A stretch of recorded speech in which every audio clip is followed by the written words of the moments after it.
Nabi bilang, satalqauna ba'di athratan, kau akan dapati sepeninggalku nanti ya banyak yang egois nanti. Tapi kata Nabi apa? Fasbiru, sabar, hatta talqauni 'indal haud, sabar nanti ketemu saya ya di telaga haud ya. Jadi kalau ada apa yang menimpa kalian, sabar aja. Sampai kapan ya Rasulullah saya harus sabar? Nanti ketemu saya di telaga haud. Saya akan berikan minuman, menjadi minuman yang begitu nikmat, yang kalau kita minum gak bakal lagi merasakan haus selama-lamanya. Bukan karena telaga haudnya, tapi karena tangan yang menyuapi kita, tangannya Rasulullah sallallahu alaihi wasallam.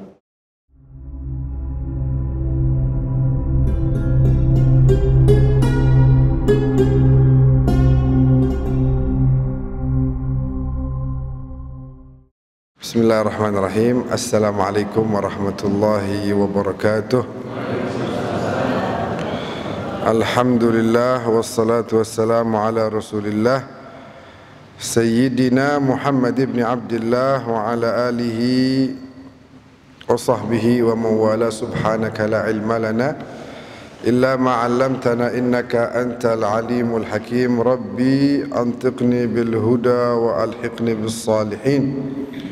Allahumma ja'alna hudatan muhtadin wa la taj'alna dhallina mudillin. Allahumma faqihna fid din wa 'allimna ta'wil bi rahmatika ya arhamar rahimin. Sebelum kita lanjut, mari sama-sama kita bacakan sedikit qasidah salawat kepada junjungan kita baginda Nabi Muhammad sallallahu alaihi wasallam. Mudah-mudahan pagi ini menjadi pagi yang penuh barakah. Sepanjang sehari ini insyaallah yang akan bertemu dengan kita adalah hal-hal yang baik, orang-orang yang baik, pahala, ilmu, rezeki, semuanya kebaikan akan datang kepada kita hari ini dan hari-hari selanjutnya. Amin ya rabbal alamin. Saya harap semuanya ikut membaca qasidah. Di sini qasidah ini karangan daripada Al-Walid Al-Habib Abdurrahman bin Ahmad As-Segaf Bukit Duri, pakai bahasa Indonesia, menceritakan tentang sosok indah Rasulullah sallallahu alaihi wasallam. Karena tidak akan mulia majelis kalau enggak disebut nama Nabi. Habib Ali Al-Habsyi bilang, wa bi'arfi dzikrihi tatayyabatil majalisu wal mahafil. Dengan menyebut namanya lah tempat menjadi indah. Kegiatan kita, acara kita kalau nggak disebut nama Nabi nggak ada indahnya, nggak ada berkahnya. Misalnya kita bikin kegiatan, Masya Allah, mewah di gedung yang paling mahal, didatangi oleh orang-orang yang terkenal, lalu dijamu dengan makanan yang paling mahal. Tapi kalau di acara itu nggak disebut nama Nabi, itu nggak ada artinya sama sekali di sisi Allah Subhanahu Wa Taala. Falidzalik mari sama-sama kita baca lantunan pujian kepada baginda Nabi kita Muhammad sallallahu alaihi wasallam. Ya Rasulullah salamun alaik, ya rafi'a syani wad daraji, ya Rasul salamun alaik, ya rafi'a syani. Adalah Nabi sangat pemalu, seperti gadis zaman dahulu, ya Rasulullah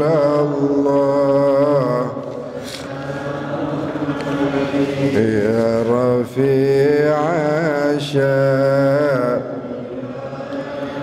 Pula sangat merendahkan diri pada sesama makhluknya Rabbi, ya Rasulullah salamun alaik, ya rafi'a syani. Menjahit sandal tambal bajunya, bantu kerjaan rumah tangganya ya Rasulullah.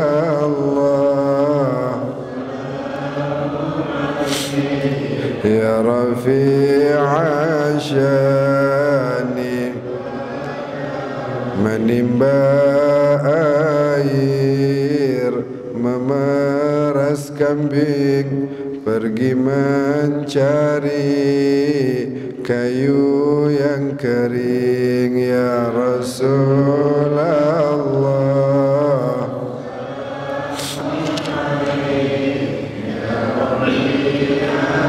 Syani, menerima undangan seorang miskin dan kaya tidak dipandang ya Rasul.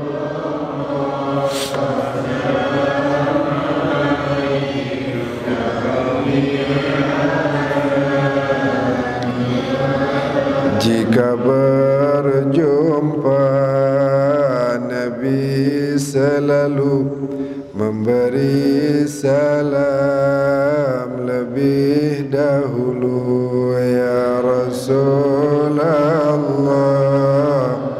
Salamun alaik ya Rafi'a syani, duduk berjalan bersama fakir, miskin dan hamba tidak diusir ya Rasulullah. Salamun alaik asyani, menengok fakir miskin yang sakit, tak dihinakan barang sedikit ya Rasulullah. Salamun ya Rafi'a syani, kepada Allah banyak bersyukur, di tengah malam banyak tafakkur ya Rasulullah.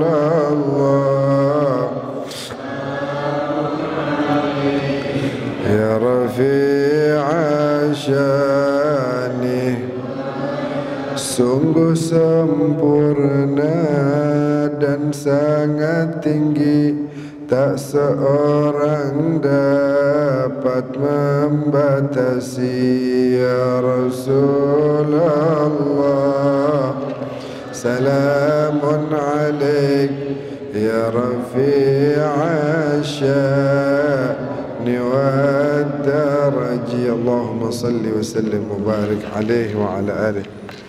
Begitu indah junjungan kita baginda Nabi, Bapak Ibu sekalian, sehingga seorang sahabat yang bernama Hassan bin Thabit ketika sedang berdiri di rumahnya, beliau mengarahkan wajahnya keluar di samping jendela. Tiba-tiba Rasulullah lewat.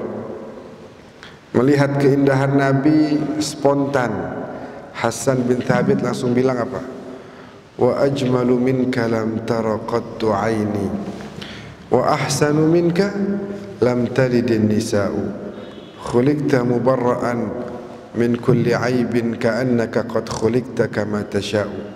Tiba-tiba ngelihat Nabi lewat, spontan bilang, mataku enggak pernah melihat ada makhluk yang indah sepertimu wahai Rasulullah. Sungguh tidak akan bisa wanita manapun melahirkan manusia yang lebih baik darimu wahai Rasulullah. Engkau diciptakan bersih dari segala kekurangan, seakan-akan engkau diciptakan itu sesuai dengan kehendakmu sendiri. Sallallahu alaihi ya sayyidi ya Rasulullah. Sallallahu alaihi ya alamal huda ya Abaz Zahra. Semoga Allah senantiasa menyampaikan salawat dan salamnya kepada junjungan kita baginda Rasulullah sallallahu alaihi wasallam. Kita diperintahkan untuk selalu sosok Nabi ada dalam diri kita, selalu ajaran Nabi ada dalam diri kita. Bahkan kalau kita mau istilahnya ini mungkin bisa dikatakan cocokologi ya, nyambung menyambungkan, sebenarnya dalam anggota tubuh kita ini, dalam keseharian kita ini ada hal-hal yang kaitannya sama Nabi. Kita lagi tidur, Nabi paling suka tidurnya itu muttaji'an. Apa begini posisinya, apa namanya itu? Iya, miring. Ya, miring. Kalau mau diperhatikan ya, kaki kita kan begini, kepala kita bulat, badan kita nih ada rusuk tulang di dalamnya. Maka kalau kita perhatikan miring begitu, itu seperti huruf mim, terus anggota tubuh kita seperti huruf H, ya, terus mim lagi, terus kaki kita itu dal. Jadi paham. Kalau sholat kita, sholat berdiri alif, ruku itu seperti huruf H, ya, terus kemudian sujud itu mim, terus duduk itu dal. Jadi Ahmad. Jadi memang dalam diri kita begitu banyak hal-hal yang nggak bisa lepas dari Rasulullah. Khususnya kita harus masukkan dalam diri kita ini cinta kepada Nabi. Itu Nabi yang bilang, "Allimu auladakum", ajarkan anak-anak kalian cinta kepada Nabi, cinta kepada keluarganya, cinta kepada Al-Quran, membaca Al-Quran.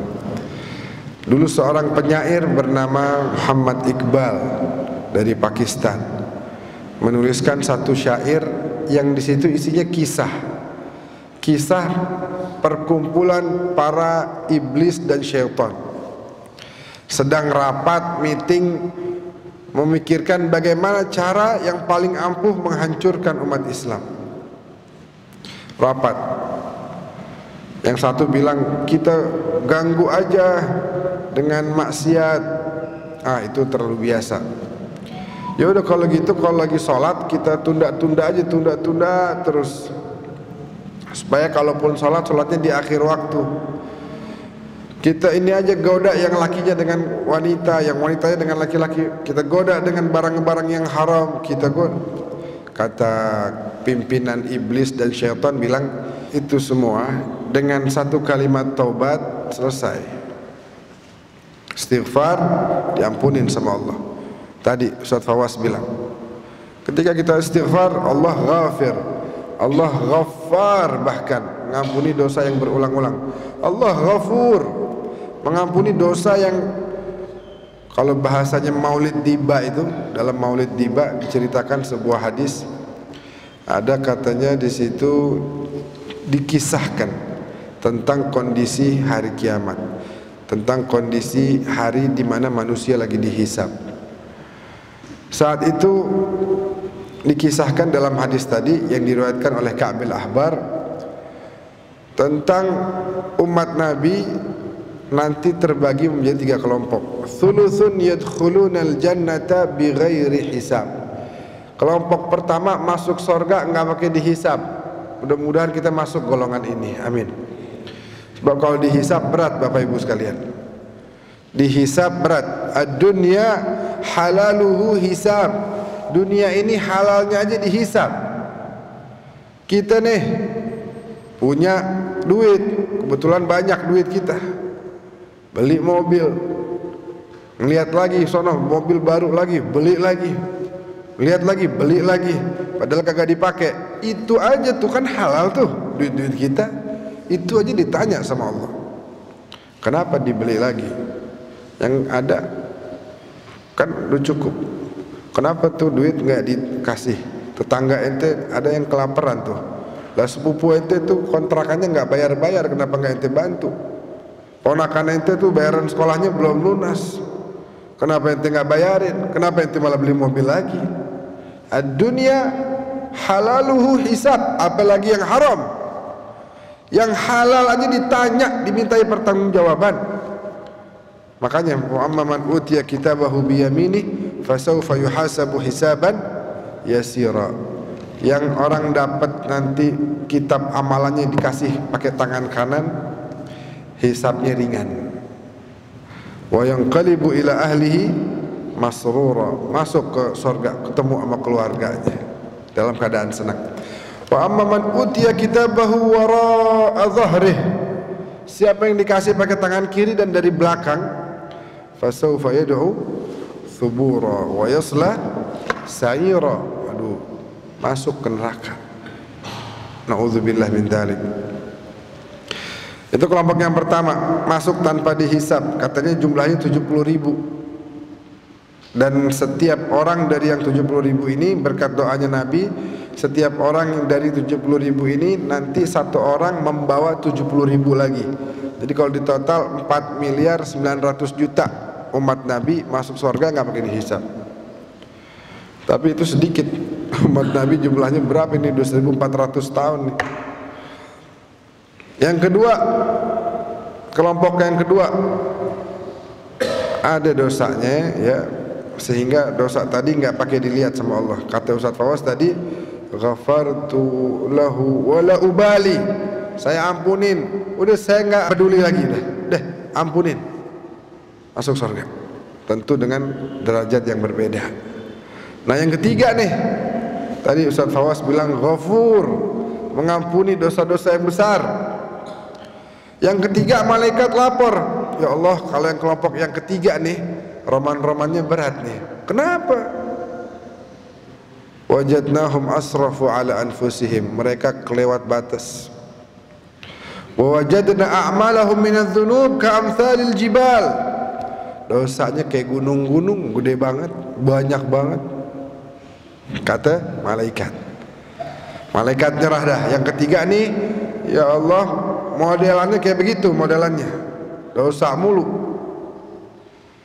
Ghairu annahum yashhaduna an la ilaha illallah wa anna muhammadan rasulullah. Modal dia ya, mereka bersyahadat, mereka menjalankan salat 5 waktu, puasa Ramadan yang wajib dikerjain, tapi dosanya kayak gunung ya Allah. Akhirnya apa kata Allah? Fa izzati wa jalali, saya bersumpah demi kemuliaan saya dan keagungan saya, la ja'altu man akhlasa li bi syahadati kaman kadzdzaba bi. Itu orang ya salat, itu orang puasa. Masa saya mau gabungin sama orang yang enggak beriman sama saya? Enggak. Adkhiluhumul jannata bi rahmati, masukin semuanya ke surga. Lihat rahmat saya, jangan lihat lagi amalnya dia. Tapi tadi ya syaratnya sholatnya kudu 5 waktu. Ya, itu udah jaminan dah. Kata Nabi, kasih saya sholat kalian 5 waktu, tentu dengan kewajiban yang lain ya, jangan ditinggal, puasa dan zakat, haji kalau mampu. Kasih saya nanti ya di akhirat, bawain itu ya buat saya ya. Kalau kalian bawain itu buat saya jamin kalian masuk surga. Bawa itu, jangan lupa bawa, jangan sampai nggak bawa. Jangan ngarep syafaat, sholat nggak dikerjain. Jangan ngarep syafaat, puasa ditinggalin. Kerjain yang wajib-wajib, ntar saya jamin kalian masuk surga. Hakata. Jadi yang penting harus tetap ada ajaran Nabi. Muhammad Iqbal menceritakan bahwasanya syaitan bilang, itu semua tuh yang ente bilang, dengan kalimat taubat, dengan istighfar, Allah ampunin, kelar. Usaha kita sia-sia. Habis bagaimana dong caranya ngancurin umat Nabi? Nah, dalam syair tersebut dikisahkan bahwa pimpinan syaitan, kepala dari kaum syaitan dan iblis ini tiba-tiba bilang begini, caranya cuma satu doang. Inza'u au akhriju min qulubihim hubba nabiyihim Muhammadin sallallahu alaihi wa alihi wasallam. Copot, keluarin dari hati mereka cinta sama nabinya, beres, hancur mereka dunia akhirat. Tapi selagi masih ada cinta, dia belok-belok dikit, dia balik lagi ke jalannya Nabi. Belok-belok dikit, dia sholawat lagi, istighfar lagi, balik lagi, diampunin lagi sama Allah. Selagi ada cinta. Yang bahaya kalau udah nggak ada. Kalau nggak ada, maka berabe urusannya.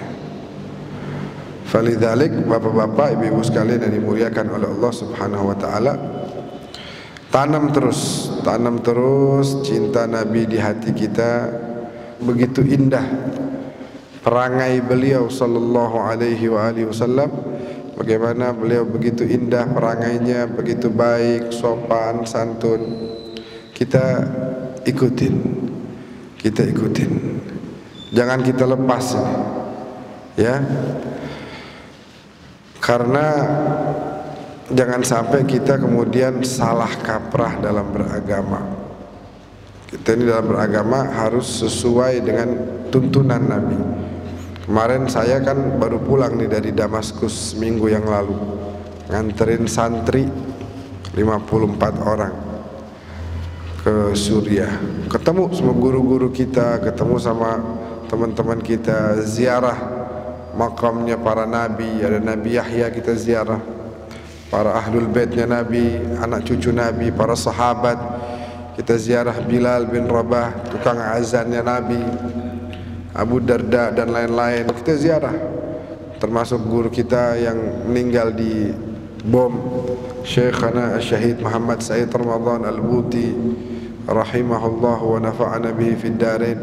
Ziarah itu di Damaskus, di Syria, selama perang meninggal berapa orang? Berapa orang yang meninggal? Dari 2011 sampai gini hari masih berlanjut, walaupun sekarang udah sedikit, tapi masih ada. 2 juta orang meninggal gara-gara orang salah paham tentang agama. Padahal hancurnya Ka'bah lebih ringan bagi Allah. Kalau Allah ada hancurin Ka'bah, apa umat Islam darahnya jatuh setetes, mendingan Ka'bah hancur aja dah. Kita hargain nih darahnya umat Islam. Ini bukan lagi darah yang jatuh, tapi nyawa melayang 2 juta orang gara-gara salah paham. Mau jihad akhirnya jahat, bukan jihad. Kita nggak mau yang model begitu. Sampai hakirin, kata Dr. Taufik Al-Buti. Kita datang ke rumahnya, mereka hina ini orang-orang nih.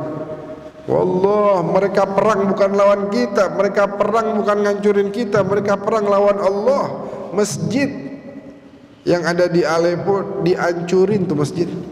Mimbar umurnya 1000 tahun di sana dihancurin. Nggak cukup di situ, kuburan seorang sahabat digali, namanya Hujur bin Adi. Dr. Taufik yang cerita kemarin, sahabat digali. Alasannya apa? Ini tempat jadi tempat syirik, orang pada datang ngambil barokah ke sini. Digali, jasadnya masih utuh. Jasadnya masih utuh. 1000 tahun lebih, hampir 1300-1400 tahun. Jasadnya masih utuh. Jadi perang lawan Allah gara-gara salah kaprah. Walhamdulillah, kita hidup di negara yang aman, tentram. Sholat nggak dilarang, khutbah bebas. Kalau di Singapura khutbah udah dikasih teksnya. Yang bertugas sebagai khatib udah ditentuin sama negara. Dan isinya sama. Masjid ini sama masjid itu, masjid ini, semua masjid sama isi khutbahnya, nggak lebih nggak kurang. Di sini Allah mudahkan kita, dikasih kebebasan. Ya, kita punya kegiatan maulid, masya Allah, di mana-mana. Kalau kita tinggal di Saudi, udah ditangkepin polisi. Kemarin hari Minggu, Hussein Muhyiddin datang ke rumah. Yang biasa kemari, Hussein Amerika. Oh iya, Hussein Hamzah. Dia cerita di Amerika tuh dulu dia mau belajar, dikejar-kejar polisi, ketahuan ada kegiatan belajar mengajar agama Islam, dihancurin langsung, tangkap langsung gurunya. Wah, di sini alhamdulillah terjadi kemudahan, Allah kasih luar biasa di sini. Kegiatan maulid kagak habis-habis, masya Allah. nggak ada habis-habisnya. Lah kemarin di Syria aja saya tuh mau datang di akhir Rabiul Tsani, mau masuk Jumadil Awal. Itu udah kagak ada maulid udah. Ini di sini. Oh, udah kemarin Rabiul Awal. Yang di sekolah ini udah belum? Udah Rabiul Awal. Ini sekarang nggak ada lagi. Udah nggak ada udah. Wah di sini, masya Allah, bererakan acara maulid. Kagak habis-habis. Dikasih kebebasan. Waktu sholat dikasih tahu gak di sini? Apa kita kudu naik ke atas rumah ngelihat matahari gimana ya? Oh ini udah masuk waktu zuhur nih. Enggak, dikasih juga ada lembaga falakiyah, ini waktunya. Begitu. Jadi kita harus bersyukur. Jangan mau kita dipecah belah. Wabil khusus kita lagi mau ngadepin tahun politik. La ilaha illallah. Kesebar datu fitnah di mana-mana, cacian di mana-mana, makian di mana-mana. Sindiran di mana-mana. Kagak boleh ngelihat berita dikit terungkap fulan ternyata begini. Ini yang kebetulan beritanya mojokin musuh kita nih. Wow, langsung sebar kemana-mana. Syahadah. Ente belain mati-matian, ente mau ntar di akhirat kumpul sama presiden yang ente bela tuh? Apa mau kumpul sama Nabi Muhammad? Kalau mau kumpul sama Nabi, pakai dong akhlaknya. Jangan nyebar fitnah, jangan caci maki. Ente belain mati-matian ajaran Nabi ente tinggalin buat belain itu orang. La ilaha illallah. Falidzalik, udah kita nggak usah panjang lebar. Intinya hidup kita di sini pasti banyak kekurangan, banyak orang yang ya nggak sesuai dengan harapan kita. Tapi satu harapan kita, Nabi bilang, satalqauna ba'di athratan. Kau akan dapati sepeninggalku nanti, ya apa ya, orang itu banyak yang egois nanti. Tapi kata Nabi apa? Fasbiru, sabar, hatta talqauni 'indal haud. Sabar, nanti ketemu saya ya di telaga haud ya. Jadi kalau ada apa yang menimpa kalian, sabar aja. Fasbiru, satalqauna ba'di athratan. Kalian bakal dapat ujian, banyak orang yang enggak sesuai dengan harapan kalian. Tenang aja. Fasbiru. Sampai kapan ya Rasulullah saya harus sabar? Hatta talqauni 'indal haud. Nanti ketemu saya di telaga haud. Saya akan berikan minuman yang akan menjadi di tengah-tengah terik matahari yang begitu panas dan dekat di hari itu. Ya, saya akan berikan minuman yang itu akan menjadi syarbatan hani'atan mari'atan la nadhma'u ba'daha abadan. Menjadi minuman yang begitu nikmat, yang kalau kita minum nggak bakal lagi merasakan haus selama-lamanya. Bukan karena telaga haudnya, tapi karena tangan yang menyuapi kita, tangannya Rasulullah Sallallahu Alaihi Wasallam. Baik, kalau gitu saya tutup. Rabbi fanfa'na bi barakatihim wa hdina al-husna bi hurmatihim wa amitna fi tariqatihim wa mu'afatin min al-fitani. Allahumma ya aman al-khaifin aminna mimma nakhaf, ya aman al-khaifin najjina wa najji ikhwanana fi Cianjur, fi Garut, fi Jember, fi Semeru wa fi ghairihim wa fi ghairiha min al-amakin. نجنا وإياهم مما نخاف. اللهم يا أمان الخائفين سلمنا وإياهم مما نخاف. دعواهم فيها سبحانك اللهم وتحيتهم فيها سلام وآخر دعواهم أن الحمد لله رب العالمين. Terima kasih. Hadana Allah wa iyyakum ajma'in. Wallahul muwaffiq ila aqwamit thoriq. Wassalamu alaikum warahmatullahi wabarakatuh.